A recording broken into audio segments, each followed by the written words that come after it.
মাছের তন্দুরি, তাও আবার গোটা গোটা বড় সাইজের বাটা মাছের। তাহলে চলো প্রসেসটা দেখে নি।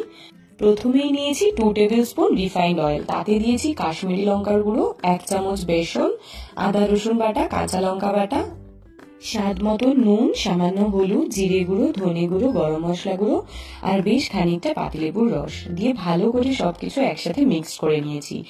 এইবার বড় বড় মাছগুলোকে আমি এভাবে চিড়ে নিয়েছি যাতে মশলাটা খুব ভালো করে ঢুকে যায়, দিয়ে ম্যারিনেশন করে 1 ঘন্টা রেখে দিয়েছিলাম ফ্রিজে। তারপর ফ্রিজ থেকে বের করে একটুখানি তেল ব্রাশ করে নিয়ে একদম লো ফ্লেমে একটু টাইম ধরে মাছগুলোকে ফ্রাই করে নেব।